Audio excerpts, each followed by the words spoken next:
بسم الله الرحمن الرحيم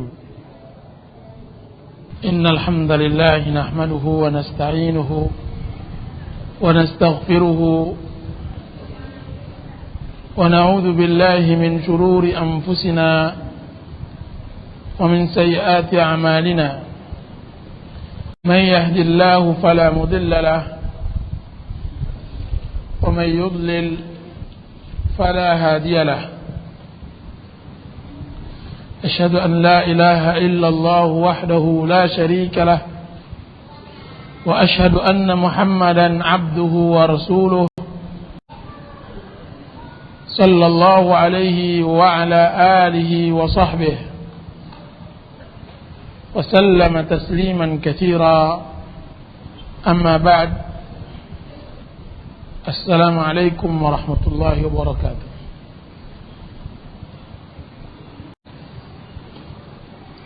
Pertemuan kali ini adalah kajian ilmiah yang kita khususkan untuk para ibu-ibu dan para akhwat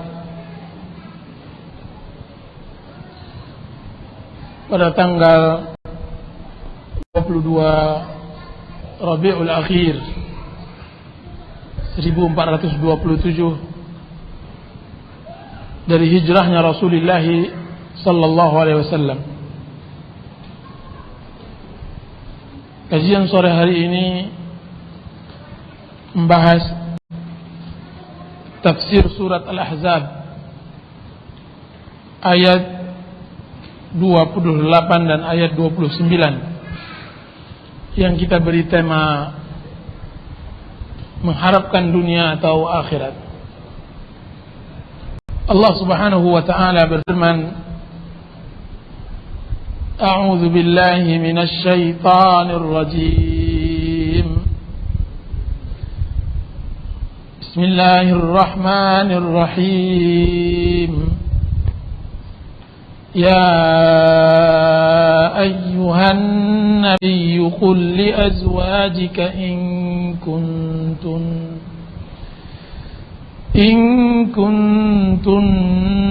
تردن الحياة الدنيا وزينتها فتعالين أمتعكن وأسرحكن سراحا جميلا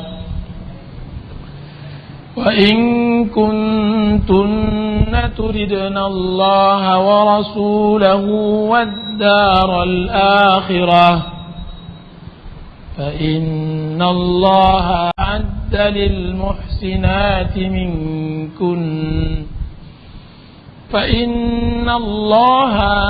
للمحسنات منكن أجرا عظيما. Wahai Nabi, qul, katakanlah, li azwajika, kepada istri-istrimu,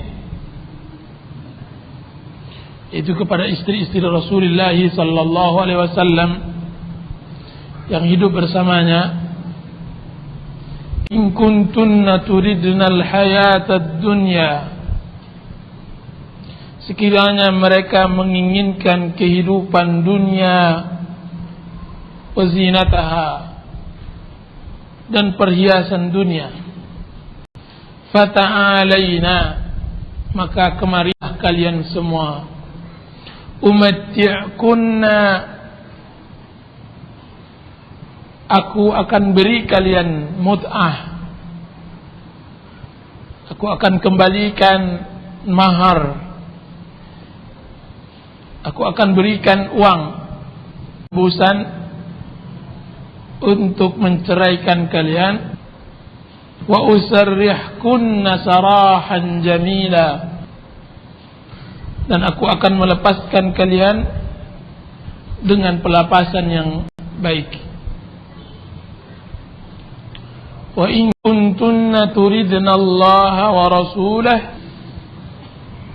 akan tetapi jika sekiranya kalian wahai para istri-istri Nabi menginginkan Allah dan Rasulnya, wad daral akhirah, dan perkampungan akhirah. Fa innallaha, maka sesungguhnya Allah subhanahu wa ta'ala a'adda lil muhsinati, telah memperuntukkan bagi orang-orang yang muhsinat, yang berbuat baik, minkunna, dari kalian, ajran azima, pahala yang sangat besar. Ibu-ibu dan para akhwat yang dirahmati Allah subhanahu wa ta'ala, ayat ini Allah subhanahu wa ta'ala memerintahkan nabinya yang mulia untuk menyampaikan pilihan kepada istri-istri beliau, apakah mereka menginginkan kehidupan dunia atau menginginkan kehidupan akhirat. Apakah mereka menginginkan perhiasan dunia atau sebaliknya mereka menginginkan Allah dan Rasulnya. Disebutkan oleh ulama tafsir bahwa sebab nuzulil ayah, sebab diturunkan ayat ini, bahwa Aisyah radhiyallahu anha dan istri-istri Rasulullah sallallahu alaihi wasallam yang lainnya meminta kepada Rasulullah sallallahu alaihi wasallam tambahan belanja untuk bulanan mereka. Sedangkan Rasulullah sallallahu alaihi wasallam tidak memiliki apa yang mereka minta dari harta dan dari dunia, sehingga turunlah ayat ini menerangkan kepada mereka apakah mereka bisa bersabar bersama Rasulullah sallallahu alaihi wasallam, mengarungi bahtera rumah tangga bersama Rasulullah dengan kehidupan yang pahit, kesulitan hidup yang sangat, atau jika seandainya mereka menginginkan dunia, Rasulullah sallallahu alaihi wasallam telah mengizinkan mereka untuk memilih untuk diceraikan oleh Rasulullah sallallahu alaihi wasallam. Diriwayatkan oleh Imam Bukhari dan Muslim dan Imam Ahmad dan yang lainnya, bahwa dari keseluruhan riwayat tersebut kita dapat kesimpulan dari sebuah cerita yang cukup panjang, dimulai dari Aisyah radhiyallahu anha bersamanya Hafsah dan bersamanya Zainab dan istri-istri Rasulullah sallallahu alaihi wasallam yang jumlahnya 9 orang. 5 orang dari Quraisy, antaranya Maimunah, dan di antaranya Zainab dan yang lainnya. Mereka berkumpul di hadapan Rasulullah sallallahu alaihi wasallam. 9 orang istri Rasulullah sallallahu alaihi wasallam menghadap Rasulullah, mengelilinginya. Setelah mereka mengkabarkan berita penambahan uang belanja kepada Rasulullah sallallahu alaihi wasallam. Waktu itu Umar bin Khattab radhiyallahu anhu berada di rumahnya, dan dia dalam keadaan istirahat. Tiba-tiba pintu rumahnya digedor kuat oleh tetangganya. Ketika dia membuka pintu, maka Umar bin Khattab radhiyallahu anhu bertanya, apa kejadian? Apakah tentara Ghassasinah telah mulai menyerang Madinah? Waktu itu ada berita bahwa tentara Ghassasinah yang berada di Syam hendak menyerang Madinah. Apa dijawab oleh tetangga tersebut, tetangga Umar, bahwa keadaan lebih parah daripada penyerangan tersebut. Sesungguhnya Rasulullah sallallahu alaihi wasallam telah menceraikan semua istrinya. Umar bin Khattab radhiyallahu anhu terkejut, dan dia pun mempersiapkan dirinya dan langsung keluar menuju masjid Rasulullah. Kemudian beliau minta izin untuk bertemu dengan Rasulullah sallallahu alaihi wasallam dan bersamanya Abu Bakar. Tetapi awal kali izin Rasulullah sallallahu alaihi wasallam tidak mengizinkannya. Beberapa saat tersebut diizinkanlah mereka berdua untuk masuk, karena kedudukan anak-anak mereka sebagai istri-istri Rasulullah sallallahu alaihi wasallam.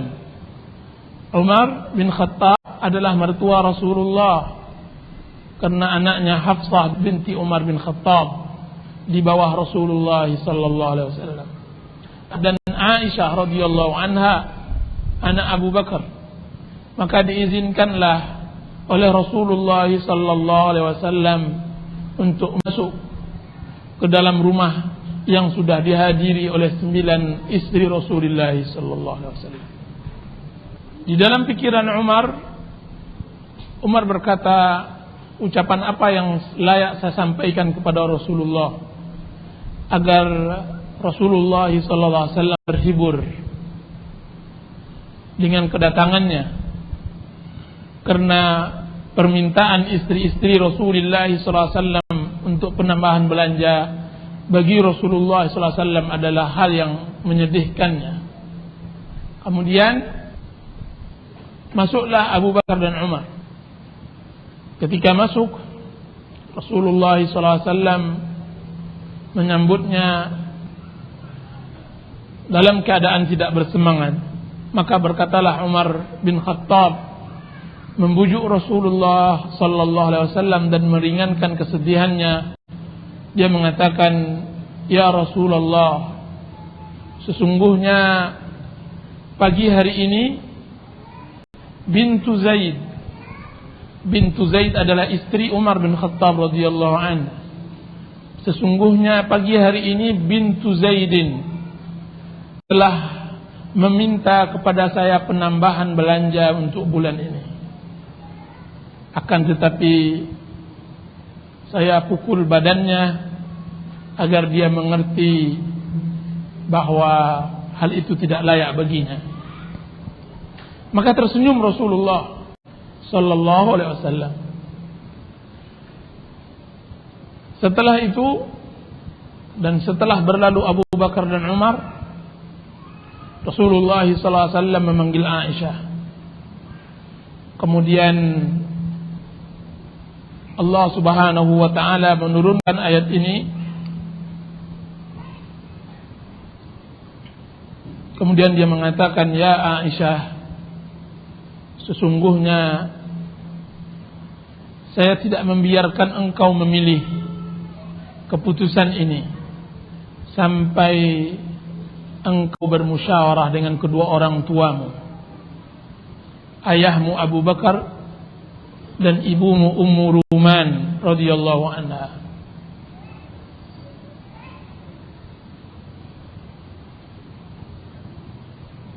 Apa kata Aisyah radhiyallahu anha? "Ya Rasulullah, untuk apa saya harus bermusyawarah dengan orang tua saya?" Maka Rasulullah SAW mengatakan, untuk memilih apakah engkau menginginkan dunia dan perhiasannya, atau engkau menginginkan Allah dan Rasulnya dan kehidupan akhirat. Apa kata Aisyah di dalam riwayat tersebut? "Dan sungguh Rasulullah sallallahu alaihi wasallam sangat mengerti bahwa kedua orang tua saya tidak akan mengizinkan saya berpisah dengan Rasulullah sallallahu alaihi wasallam." Apa kata Aisyah? "Demi Allah ya Rasulullah, sesungguhnya saya tidak akan bermusyawarah. Saya tidak akan mengajak merapat kedua orang tua saya di dalam memilih antara engkau dengan dunia. Sesungguhnya aku telah memilih Allah dan Rasulnya dan kehidupan akhirat. Kemudian Rasulullah sallallahu alaihi wasallam menyampaikan kepada seluruh istrinya perihal hal ini, maka semua istrinya juga memilih sebagaimana yang dipilih oleh Aisyah radhiyallahu anha. Ini sebabun nuzul ayat. Sebagaimana yang disebutkan oleh Imam At-Tabari dan juga yang diterangkan oleh Ibnu Katsir dan Al-Baghawi dan Al-Qurtubi rahimahumullahu ta'ala. Di sini ada faedah bahwa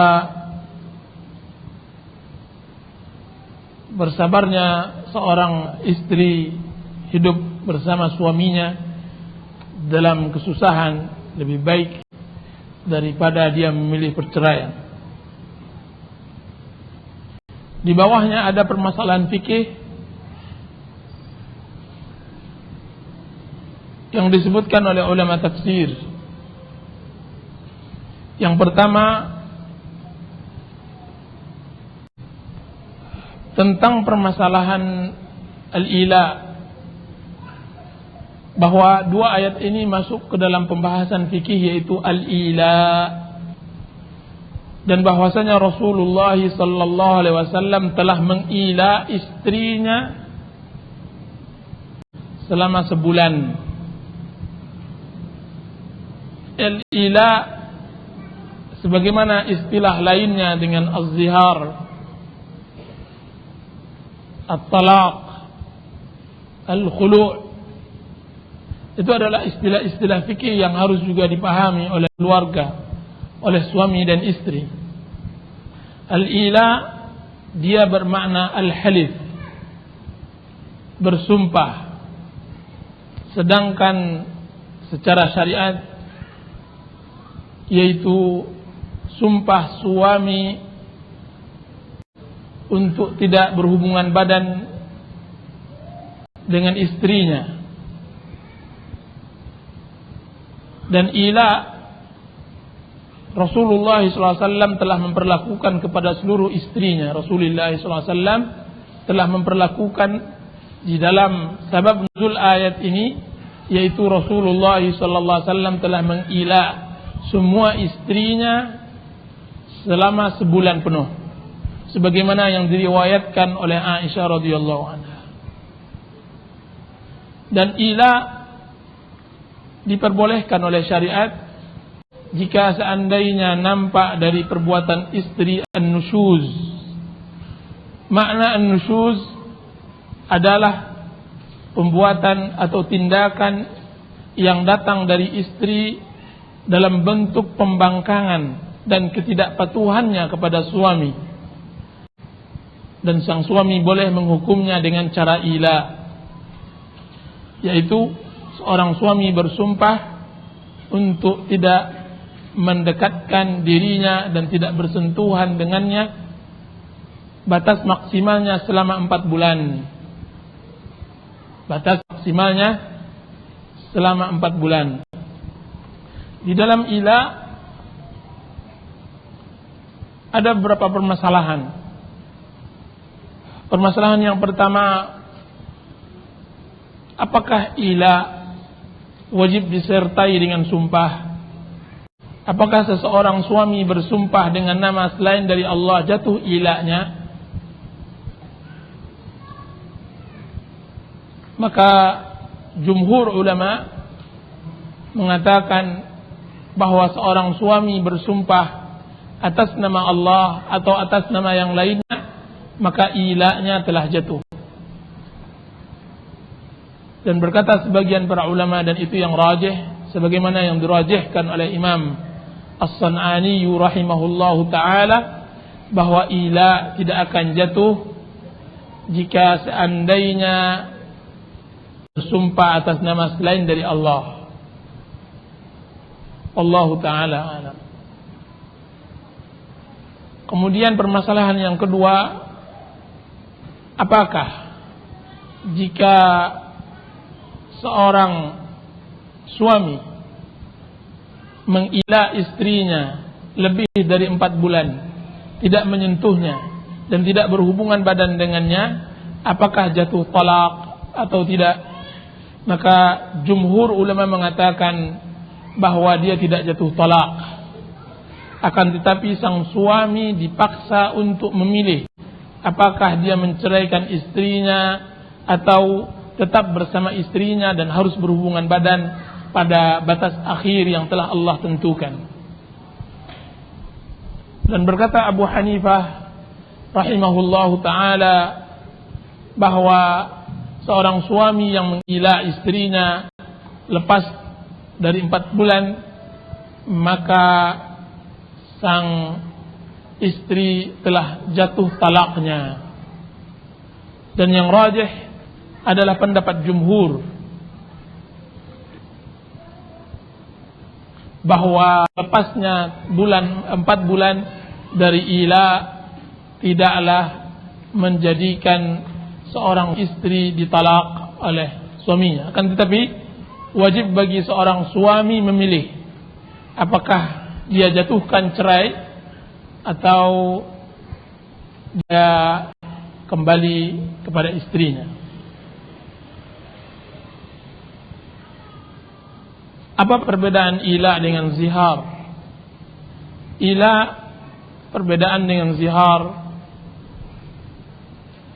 bahwa ila adalah sumpah suami untuk tidak mendekati istrinya. Sedangkan zihar perumpamaan bahwa seorang suami mengumpamakan istrinya dengan punggung ibunya atau punggung orang-orang mahram dengannya, dengan tujuan tidak mendekatinya. Dan hukumnya berbeda-beda,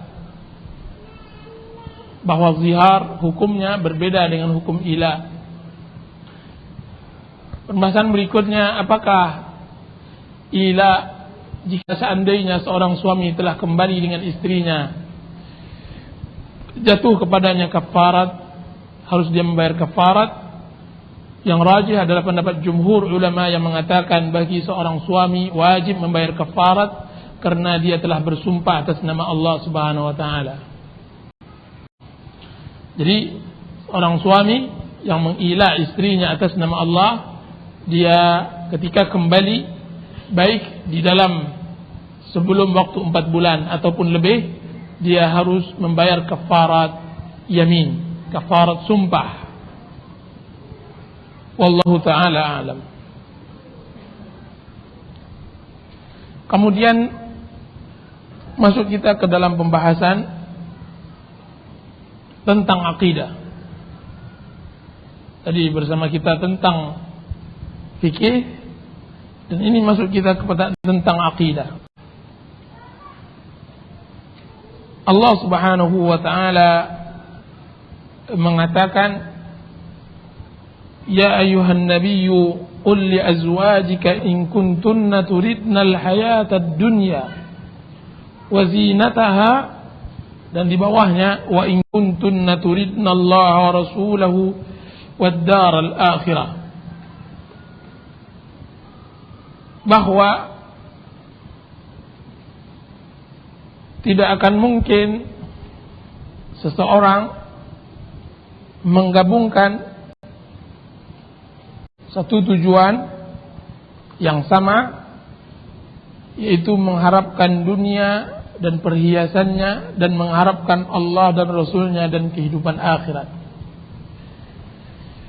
Ini dibahas oleh para ulama kita di dalam kitab Ar-Raqaiq, atau pembicaraan mereka tentang permasalahan zuhud di dunia dan pandangan mereka tentang akhirat.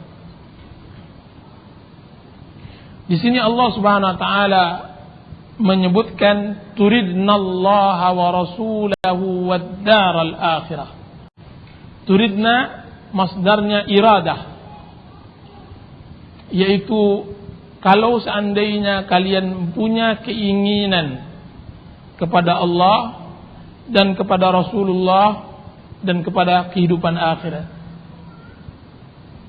Dan ini persis dengan firman Allah Subhanahu wa taala di dalam surat Al-Isra,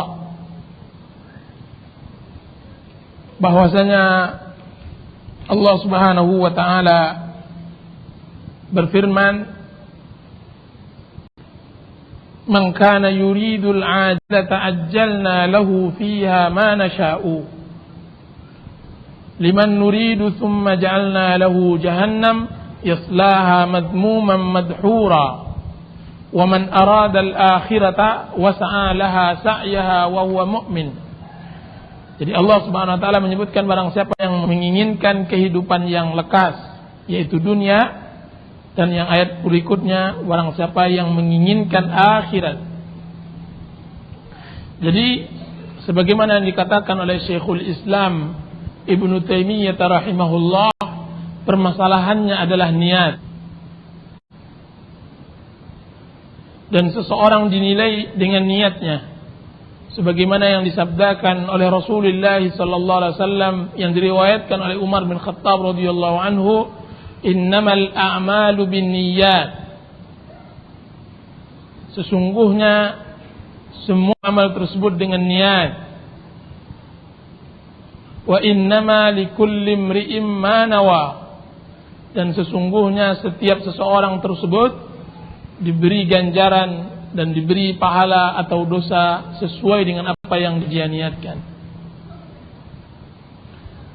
Barang siapa niatnya untuk Allah dan Rasulnya, maka hijrahnya, di dalam sambungan hadis tersebut, faman kanat hijratuhu ila Allah wa rasulih fa hijratuhu ila Allah wa rasulih. Barang siapa yang hijrahnya kepada Allah dan Rasul, maka hijrahnya kepada Allah dan Rasul. Wa man kanat hijratuhu lidunyan yusibuha aw imra'atin yankihuha fa hijratuhu ila ma hajara ilaiha. Jika seandainya hijrahnya berkeinginan untuk mendapatkan dunia atau wanita yang akan dia nikahkan, maka niatnya sesuai dengan apa yang dia tujukan dari hijrahnya. Maka di sini diistimbatkan oleh para ulama, di dalam ayat ini seharusnya seorang muslim dan seorang mukmin meniatkan semua kehidupannya, baik kehidupan dia dengan suaminya, kehidupan berkeluarganya, kehidupan bersama anak-anaknya, diharuskan untuk meniatkannya kehidupan untuk kehidupan akhirat, untuk Allah dan Rasulnya. Jika seandainya seseorang berletih dan dia bersusah payah untuk membangun sebuah rumah tangga, kemudian dia tidak pernah niatkan untuk Allah dan Rasulnya, maka dia orang yang tercela dan amalnya akan menjadi sia-sia, dan dia akan merasakan penyesalan yang besar di kehidupan akhirat. Dan inilah yang membedakan antara orang kafir dengan orang muslim. Sesungguhnya muslim mempunyai akhirat, sedangkan orang kafir ia tidak memiliki kecuali dunia yang dia hidup di dalamnya. Makanya para ulama membagi hubungan antara dunia dengan akhirat kepada 7 macam.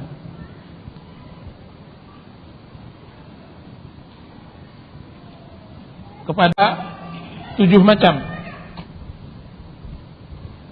Sebelumnya Ibnu Taimiyah rahimahullahu taala di dalam kitab Majmu' Al-Fatawa, beliau mengatakan, jika seandainya ada seseorang yang pertama menginginkan dunia dan menginginkan akhirat, dan seseorang lagi tidak menginginkan dunia dan tidak menginginkan akhirat. Yang pertama menginginkan dunia sebagaimana dia menginginkan akhirat, dan yang kedua dia tidak ingin dunia dan tidak ingin akhirat. Maka beliau mengatakan, maka yang pertama bahwa dia adalah muslim yang terpuji, dan yang kedua dia adalah kafir yang terlaknat. Karena orang yang tidak menginginkan dunia dan tidak menginginkan akhirat, dia orang kafir dan terlaknat. Makanya beliau mengatakan bahwa konsep manusia terhadap dunia, bahwa pada dasarnya dunia tidaklah dicela dan tidaklah terpuji. Asal dari dunia tidaklah dicela dan tidaklah dipuji.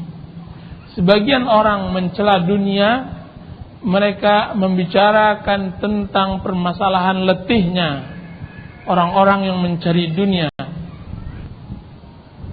Atau sebagian lagi orang-orang yang mencela dunia dengan semua aktivitas di dalamnya, karena memang mereka bukanlah orang-orang dunia, atau mereka adalah orang-orang yang putus asa di dalam dunia dan mereka tidak mendapatkannya, sedangkan orang lain mendapatkannya.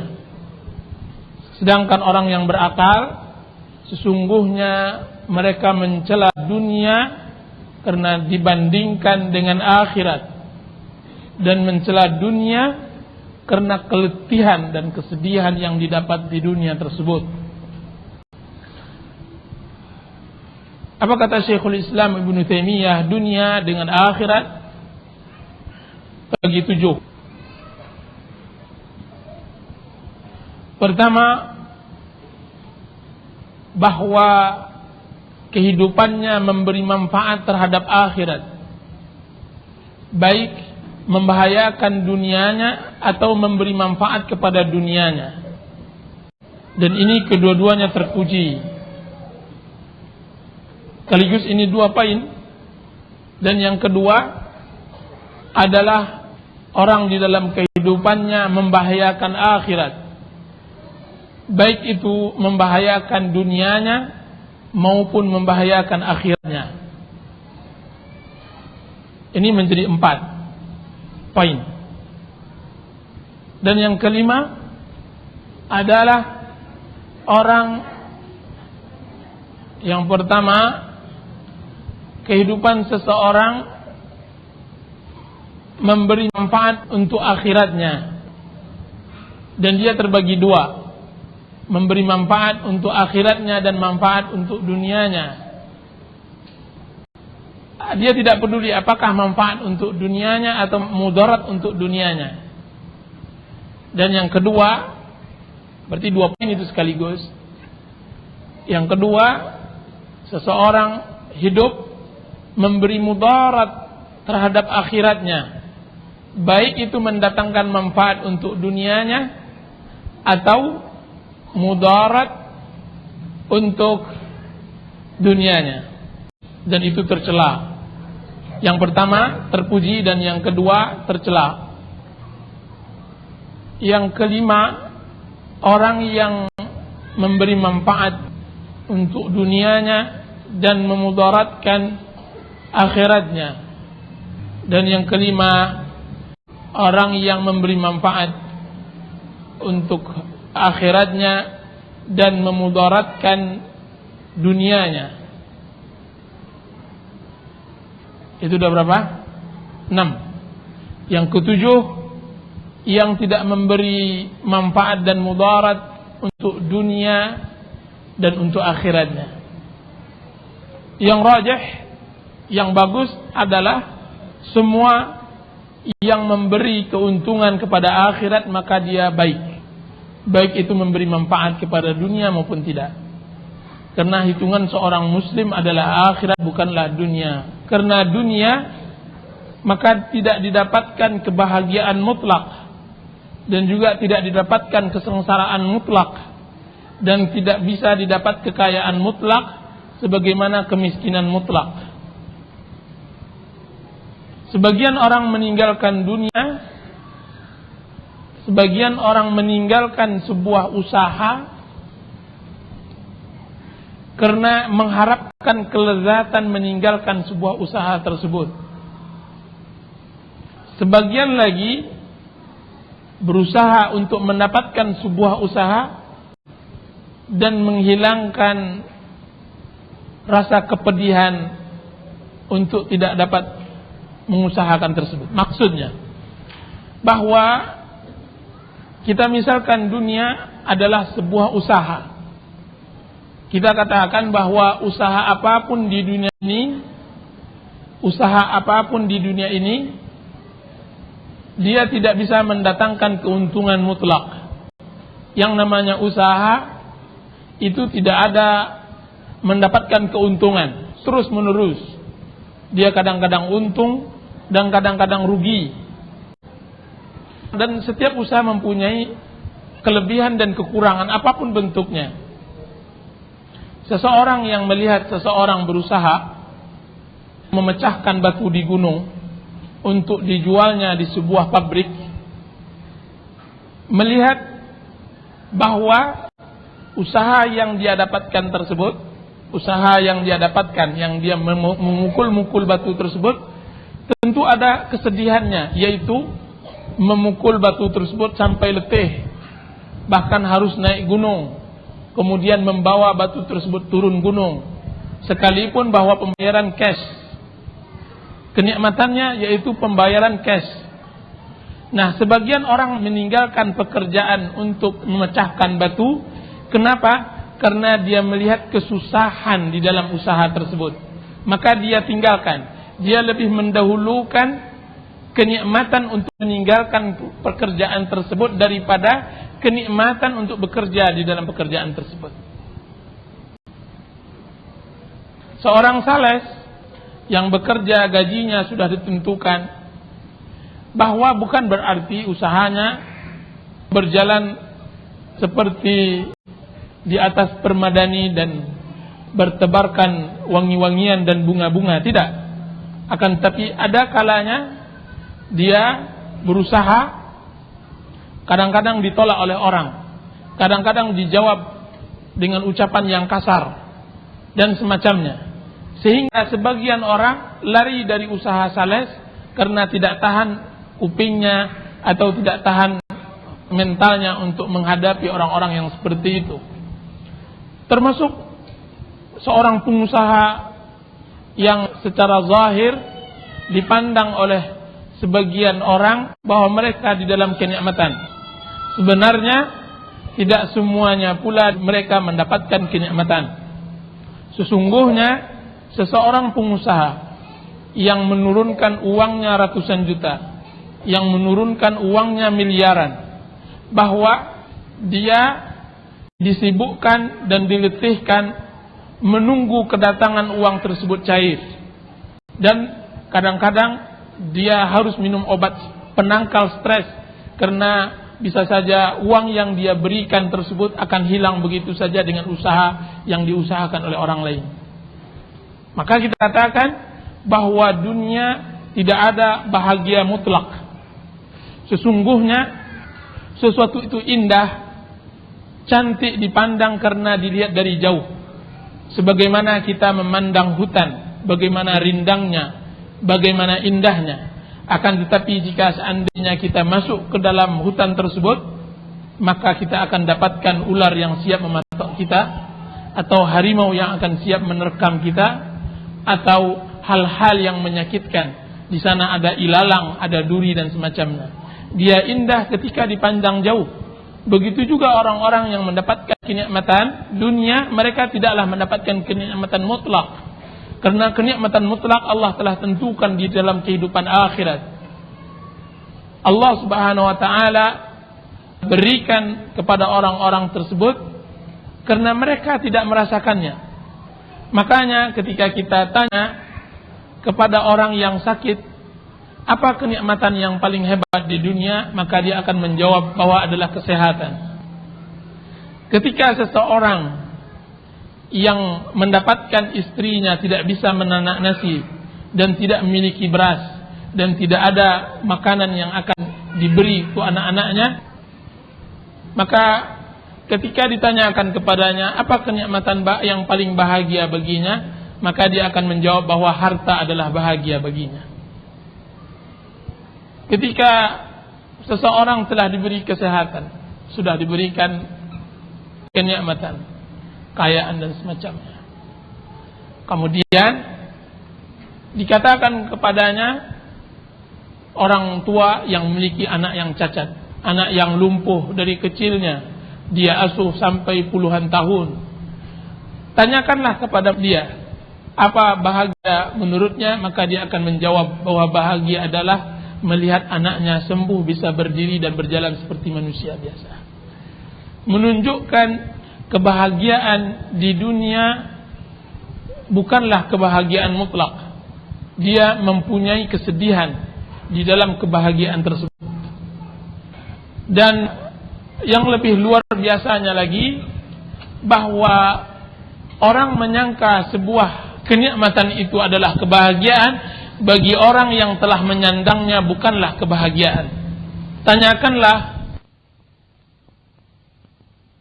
untuk contoh bagi semua wanita, untuk qudwah bagi semua wanita muslimah, yang katakan kepada orang yang diberikan oleh Allah Subhanahu wa taala kekayaan, yang diberikan oleh Allah Subhanahu wa taala berbagai macam fasilitas hidup.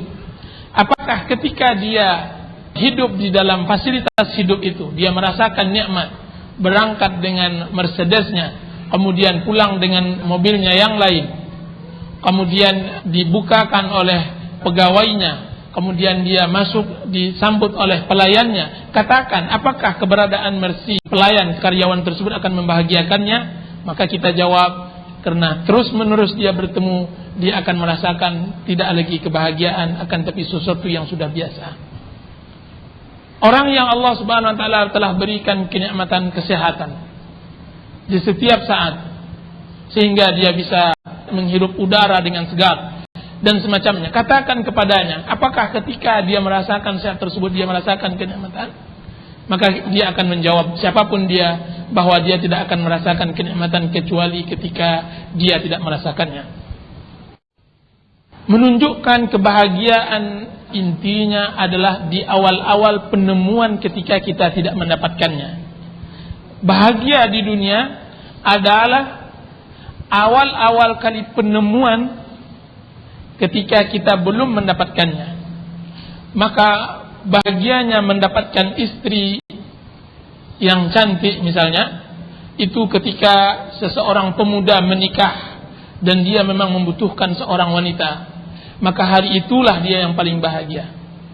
Bahagianya seorang yang mendapatkan makanan yang enak dan nikmat, dia yaitu ketika dia telah berpuasa seharian penuh, kemudian dia mendapatkan makanan baru, dia merasakan kenikmatan yang cukup.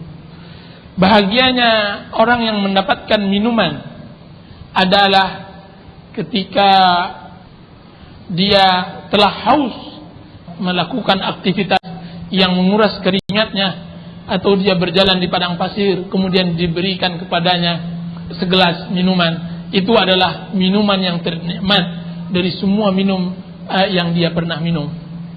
Katakanlah kepada orang yang tidur, bahwa tidur yang paling bahagia adalah tidur di kala ketika sangat mengantuk dari sebuah pekerjaan yang meletihkan, kemudian kita istirahat, maka itu adalah kenikmatan. Kenikmatan itu yang paling dirasakan, akan tapi itu juga tidak mutlak. Makanya dikatakan oleh salaf, ketika seseorang tersebut yang hidup hanya dengan satu butir atau hidup dengan satu buah rotinya, dikatakan kepadanya, bagaimana engkau hidup wahai imam dengan roti kering seperti ini? Jadi roti kering, kalau seandainya di Arab roti itu kering karena udara. Bagaimana engkau bisa hidup dengan roti kering seperti ini? Maka dia menjawab, saya tinggalkan dia sampai saya suka kepadanya. Jadi dia tidak makan ketika dia tidak membutuhkan, kan tapi ketika dia membutuhkan dia baru makan, baru dia terasa nikmat makan roti yang kering tersebut. Jadi sesuatu itu akan terasa nikmat ketika kita tinggalkan. Nah, itulah dunia yang digambarkan oleh para ulama kita, mengambil dalil dari Al-Quran dan Sunnah Rasulullah SAW. Sehingga pandangan kita dengan dunia, sebagaimana yang saya katakan bahwa dunia dia tidak tercela secara mutlak dan dia tidak terpuji secara mutlak. Dia tidak tercela dan tidak terpuji. Akan tetapi dia akan terpuji jika seandainya dibawakan kepada kehidupan akhirat, disalurkan kepada kehidupan akhirat, maka terpuji. Dan dia akan memberikan kekuatan yang sangat luar biasa.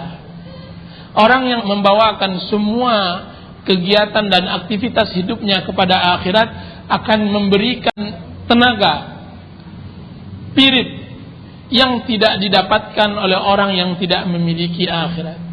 Makanya Allah Subhanahu wa taala dalam surah Al-Ahzab ini mengatakan, "Wa in kuntunna turidnallaha wa rasulahu wad-daral akhirah." Jika seandainya kalian menginginkan Allah dan Rasulnya dan kehidupan akhirat. Di dalam banyak hal bahwa Islam seringkali memberikan takalif, beban-beban kepada seorang hamba dengan dorongan akhirat. Akhirat ini adalah sebuah mesin yang akan mendorong seorang muslim untuk berbuat baik, untuk bisa hidup dengan tenang di dunia. Makanya di dalam banyak hadis, bahkan di dalam banyak ayat, Allah mengikat suatu amal ibadah, suatu pekerjaan dengan kepercayaan kita dengan akhirat. Di dalam hadis disebutkan bagaimana memuliakan tamu harus mempunyai iman kepada Allah dan hari akhirat. Rasulullah SAW bersabda, "Man kana yu'minu billahi wal yawmil akhir falyukrim dhaifah." Barang siapa yang beriman kepada Allah dan hari akhir, maka hendaklah memuliakan tamunya. Menunjukkan sulit bagi seseorang yang tidak beriman kepada Allah dan tidak beriman kepada akhirat untuk memuliakan tamu. Yang hanya bisa memuliakan tamu dan menyempurnakan penghormatan terhadap tamu adalah orang yang beriman kepada Allah dan hari akhir. Dan berkhidmat kepada suami, berkhidmat kepada anak-anak, melayani anak-anak, berkhidmat duduk di rumah untuk tetap tinggal di rumah, itu tidak akan mungkin kecuali seorang wanita yang mengenal Allah dan Rasulnya dan hari akhirat. Ini yang akan memberikan dia motor, mesin untuk bisa dia tetap bersabar dari wanita-wanita yang lainnya yang terdorong untuk bisa keluar rumah, untuk bisa melala, menjalar ke sana dan kemari untuk mendapatkan apa yang mereka inginkan dan tidak terkekang oleh akhirat. Makanya Rasulullah SAW sering mengikat seorang istri dengan mengingatkan akhirat atau mengingatkan dia kepada Allah Subhanahu wa taala. Menunjukkan bahwa iman kepada akhirat sangat mutlak ada untuk bisa melaksanakan aktivitas hidup kita ini. Sangat mutlak. Nah, dengan itu semua, maka kita baru tahu bahwa di sinilah permainan hati bisa bermain. Semuanya berpulang kepada hati. Nah, hati ini yang bisa membahagiakan dan bisa menyengsarakan kita. Semakin hati ini dikilapkan dengan kitabullah dan sunnah Rasulullah, maka akan semakin kuat. Maka baru mengena istilah, baru dia mengena masalah istilah bahwa asam Jawa rasa coklat, atau istilah ubi kayu rasa keju. Ini tidak akan berlaku bagi orang-orang yang tidak memiliki akhirat. Koran hari ini atau sebelumnya ditemukan bahwa lebih dari 80% pasangan di Eropa atau di Barat atau 90% menyakiti pasangannya.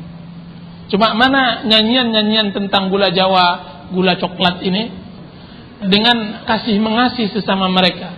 Sesungguhnya orang yang mengerti tentang akhirat, mereka yang mengerti bagaimana menghormati antara suami dan istri. Tidak mungkin orang yang tidak mengenal akhirat bisa mengasihi orang yang dia cintai di atas cinta terhadap Allah dan Rasulnya.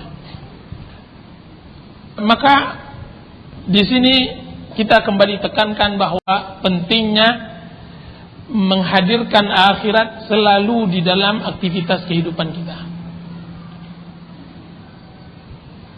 Dan lihatlah uswah kita dan qudwah kita Rasulullah sallallahu alaihi wasallam, Nabi yang mulia.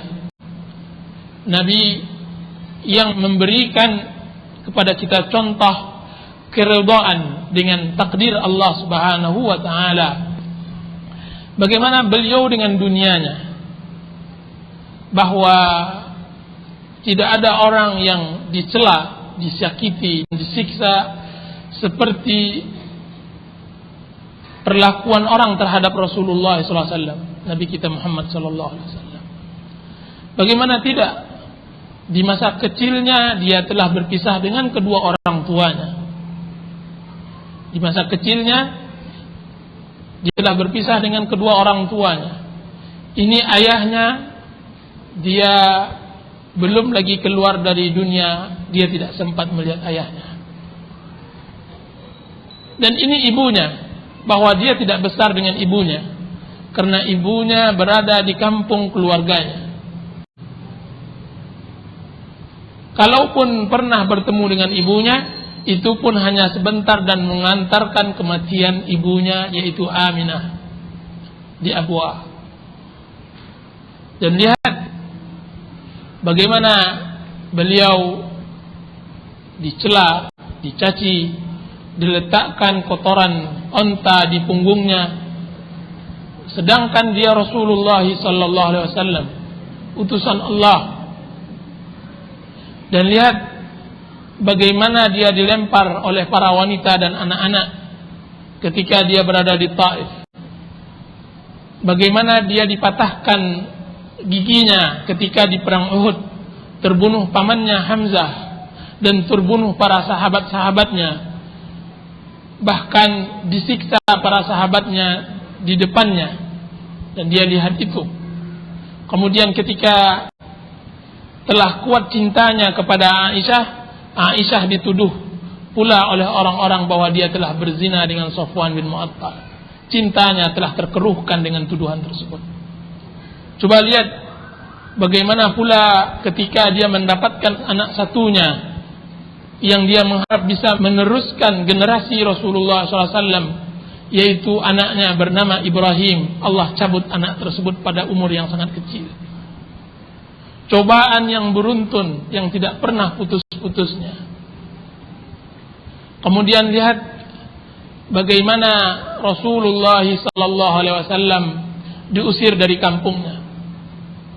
Kemudian kalaupun dia masuk, dia pun masuk di bawah jaminan orang kafir.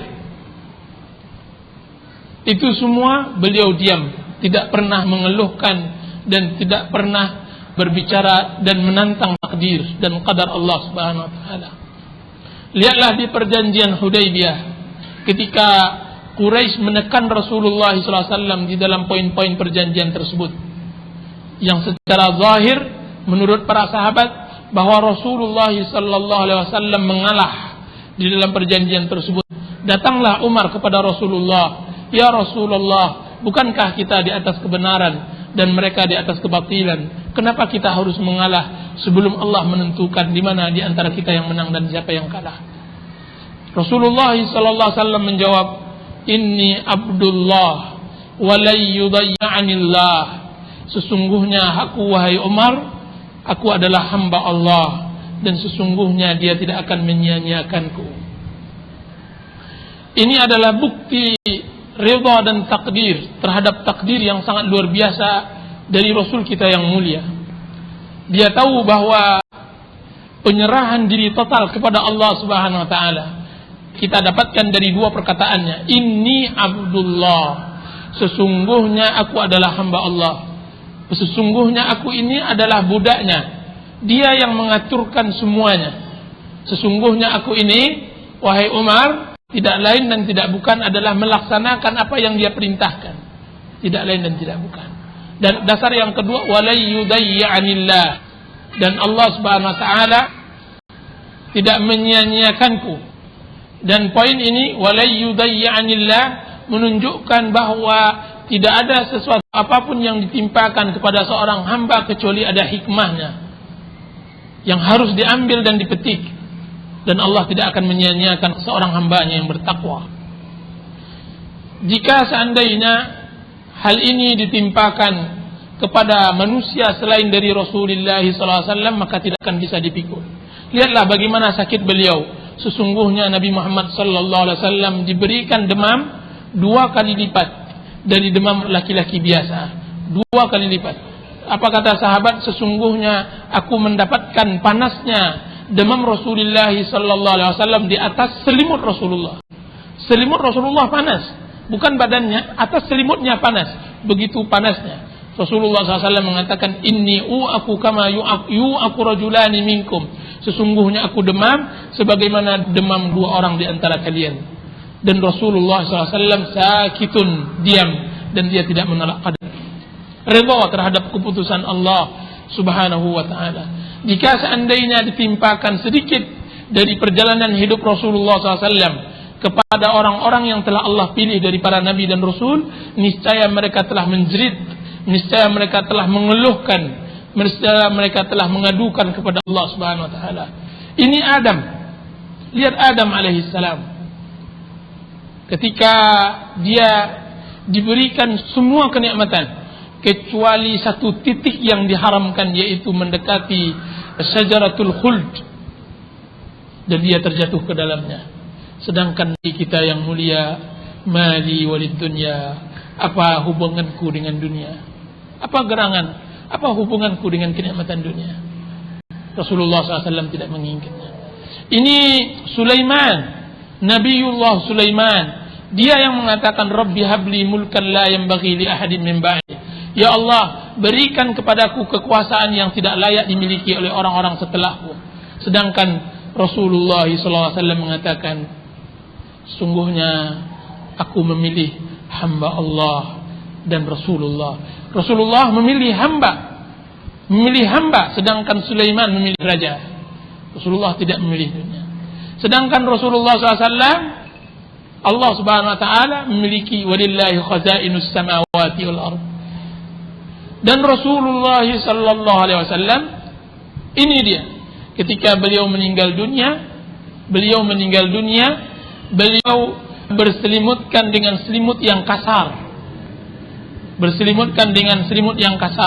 Bahkan disebutkan pada malam itu tidak ada lampu yang bisa dinyalakan karena tidak ada minyak tanahnya. Sedangkan Allah memiliki apa? Memiliki kerajaan langit dan bumi.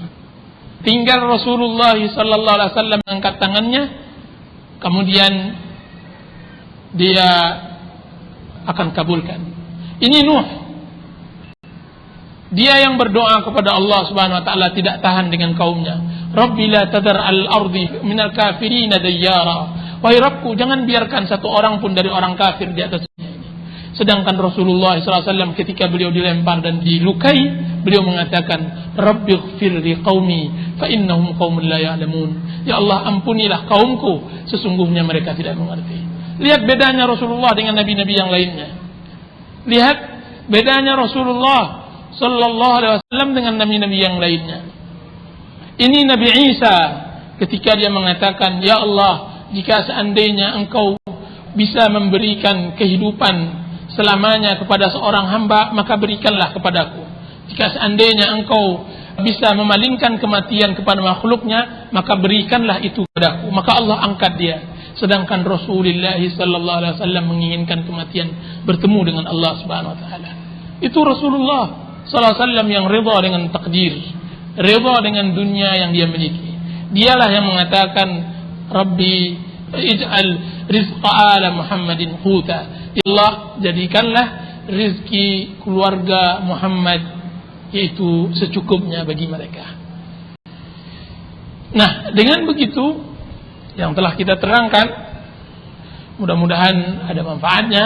Kalau tidak, pembahasan tentang permasalahan yang sangat banyak. Wassallallahu ala nabiyyina Muhammadin wa ala alihi wa sahbihi wa sallam. Wassalamualaikum warahmatullahi wabarakatuh. Di sini ada pertanyaan, bagaimana caranya menghidupkan akhirat di rumah kita? Pertama, ibu-ibu yang dirahmati Allah Subhanahu wa taala, menghidupkan akhirat di rumah kita berarti menghidupkan surga di rumah. Menghidupkan akhirat di rumah kita berarti menghidupkan surga di rumah kita. Berarti menjadikan rumah kita surga. Sebab Rasulullah sallallahu alaihi wasallam mengatakan, baiti jannati rumahku adalah surgaku. Rumahku adalah surgaku. Bagaimana tidak, sedangkan rumah Rasulullah sallallahu alaihi wasallam hanya 2x2 saja. Rumah istri-istri Rasulullah 2x2. Rasulullah SAW salat malam, ketika beliau sujud terpaksa harus mengangkat kaki Aisyah yang menjulur. Sedangkan dia mengatakan baiti jannati. Khairukum li ahli. Sebaik-baik kalian adalah orang yang baik kepada keluarganya. Wa ana khairun li ahli. Sedangkan aku adalah baik kepada keluarganya. Sedangkan dia tidak bisa menambah belanja istrinya. Dia, Rasulullah, beliau tidak bisa menambah belanja istrinya. Sedangkan beliau sendiri yang mengatakan, saya adalah suami yang paling baik terhadap keluarganya. Berarti suami yang baik, ibu-ibu yang dirahmati oleh Allah Subhanahu wa taala, bukanlah suami yang memenuhi semua kebutuhan ibu-ibu tentang masalah dunia. Akan tetapi suami yang baik adalah suami yang bisa mengantarkan kita kepada kehidupan akhirat, mengantarkan anak-anak kepada kehidupan akhirat. Dialah suami yang baik. Dialah suami yang menciptakan surga di rumahnya. Dan kemudian katakan bahwa sebenarnya yang menciptakan surga adalah ibu-ibu juga, bahwa istri, sebagaimana yang diriwayatkan dari Husain bin Mihsan, bahwasanya dia mempunyai bibi datang kepada Rasulullah sallallahu alaihi wasallam. Kemudian Rasulullah sallallahu alaihi wasallam berkata kepadanya, "Adzatu ba'lin anti?" Apakah engkau telah bersuami? Maka dijawab oleh bibinya, "Na'am, benar." Apa kata Rasulullah SAW? Apa engkau perbuat dengannya? Bagaimana kedudukan engkau dengannya? Maka dijawab oleh bibi Husain bin Mihsan, "Ya Rasulullah, la aluhu illa ma ajistu anhu." Ya Rasulullah, sungguhnya saya tidak akan melalaikan semua tugas saya kecuali sesuatu yang saya tidak mampu. Apa kata Rasulullah SAW? "Unzuri aina anti minhu, fa innahu jannatuki aw naruh." Lihatlah di mana posisimu dengannya. Bagaimana engkau bermuamalah dengan suami? Sesungguhnya dia adalah surgamu atau nerakamu. Berarti juga di tangan istri dia bisa menciptakan surga di rumahnya. Menciptakan surga di rumahnya. Nah, dan ini jelas pembahasan tentang bagaimana menciptakan surga. Pembahasan yang sangat panjang yang mungkin kita tidak bisa menjawabnya pada kesempatan kali ini. Pertanyaan yang berikutnya, apa itu ridha? Bagaimana cara mendapatkan keridhaan Allah Subhanahu wa taala? Ridha adalah engkau menyerahkan semua perkara engkau kepada Allah dan engkau berbahagia dengannya. Anda menyerahkan semua perkara Anda kepada Allah dan Anda berbahagia dengannya. Ridha seseorang kepada Allah bagaikan ridhonya sebuah kepingan sayap yang terbang di bawah angin. Dia ridho kemana dibawa. Akan tetapi dimanapun dia dibawa, dia tetap bahagia. Ridho adalah adaptasi dengan keadaan dan berbahagia dengan keadaan tersebut, baik dalam keadaan susah maupun bahagia, dalam keadaan miskin maupun kaya, dalam keadaan sempit maupun lapang. Anda ridha dengan itu dan Anda berbahagia dengannya. Yaitu secara singkat, bagaimana caranya mendapatkan keridhaan Allah? Mendapatkan keridhaan Allah Subhanahu wa taala yang utama adalah mengetahui seluk-beluk ridha dan mengenal Allah Subhanahu wa taala dengan sejatinya. Semakin tinggi pengenalan kita kepada Allah, semakin tinggi pengertian kita terhadap perlakuan Allah kepada kita, sehingga membawa kita kepada ridha. Orang yang tidak mengenal Allah berarti dia tidak pernah mengenal ridha. Semakin tinggi orang mengenal Allah, maka semakin tinggi dia akan ridha. Itu berkaitan semuanya dengan kalbu, dengan hati. Wallahu taala alam. Di sini dikatakan, Ustaz, bila suami lebih mengutamakan untuk membeli buku-buku agama atau kaset-kaset setiap bulannya daripada membeli sembako, apakah istri juga harus ridha? Jika seandainya uang yang untuk membeli buku dan kaset tersebut adalah uang suami, maka istri harus ridha. jika seandainya suami kita tersebut telah melaksanakan tugasnya kepada kita. Jika seandainya sembako yang dimaksud telah dia tunaikan dengan sesuai dengan kebutuhan kita, berarti dia tidak tercela dengan itu. Kan tapi Anda bisa bahagia dengan kaset-kaset yang dia beli.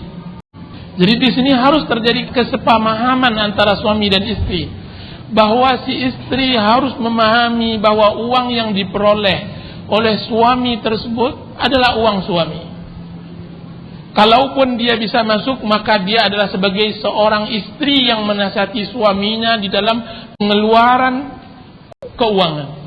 Kan tapi dia yang memutuskan, tidak. Tidak seorang istri yang memutuskan pengeluaran dan pemasukan uang yang didapat oleh suaminya. Ini yang saya maksud, uang yang didapat oleh suami. Jika seandainya uang yang didapat oleh istri, maka ini mutlak bagi istri.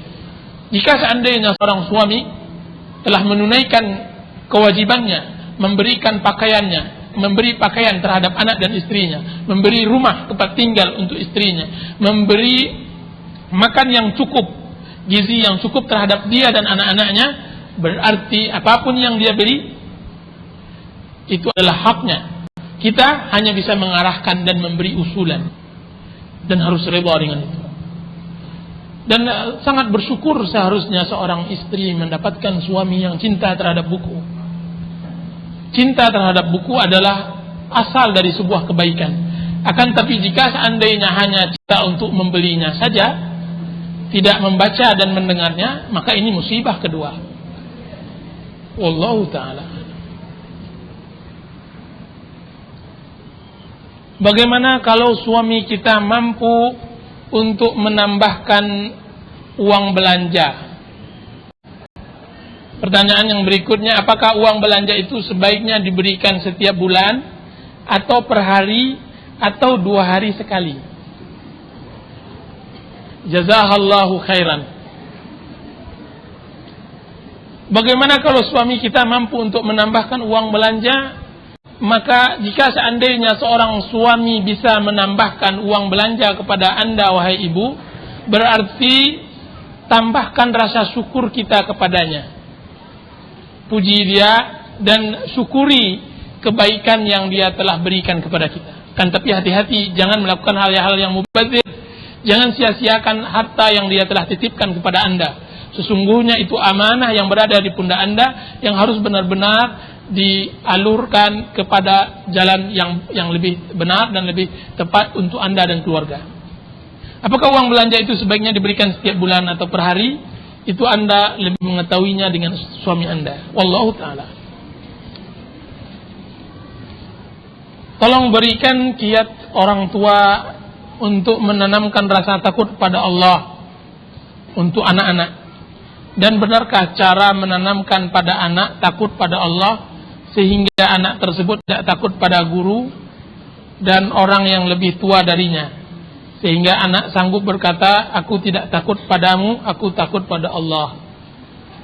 Anak tersebut salah pengertian, dan kesalahan ditimpakan 100% kepada orang yang menerangkannya, kepada orang tuanya yang tidak mengerti bagaimana cara mengajarkan anak. Bukankah Rasulullah SAW sering mengaitkan penghormatan kita kepada orang tua adalah penghormatan kita kepada Allah? Rasulullah SAW mengatakan bahwa ridha Allah tergantung dengan ridha orang tua, dan kemurkaan Allah tergantung dengan kemurkaan orang tua. Berarti bahwa anak ini salah mengerti. Saya tidak menyalahkan anak ini benar.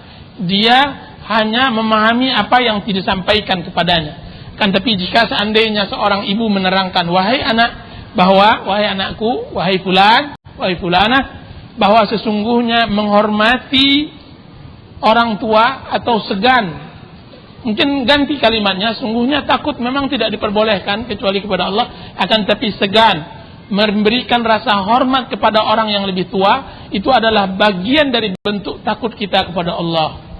Jadi tidak saling bertentangan, dan ini harus diajarkan secepatnya agar anak tersebut tidak salah. Dan ini yang paling banyak juga di kalangan kita di dalam memahami hal-hal yang seperti ini, sehingga kita menanamkan metode pendidikan anak-anak menjadi salah. Jadi kita hanya memberikan apa yang tersurat, tapi tidak memahaminya bagaimana yang dipahami oleh anak. Dan ini berbahaya, dan ini bisa berdampak buruk kepadanya. Makanya saya harapkan setiap keluarga, setiap suami, setiap istri, setiap ibu dan setiap ayah membaca tentang psikologi anak, tentang keadaan anak, bagaimana dia cara memahami, bagaimana dia cara berpikir, dan seterusnya. Wallahu ta'ala a'lam.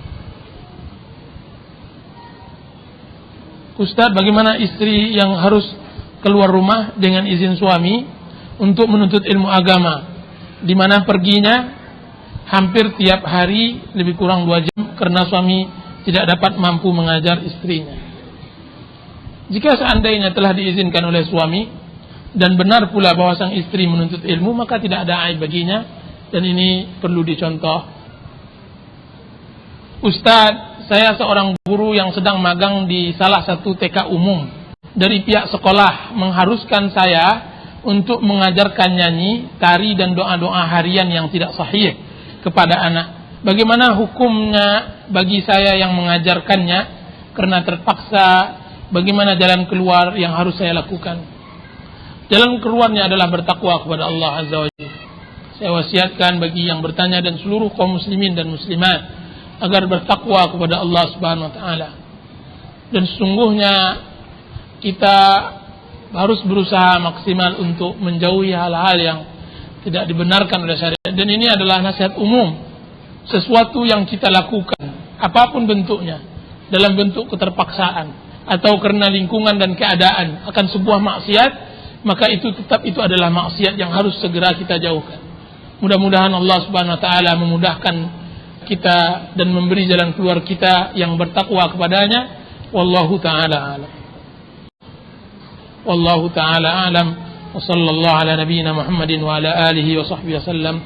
Wassalamu alaikum warahmatullahi wabarakatuh.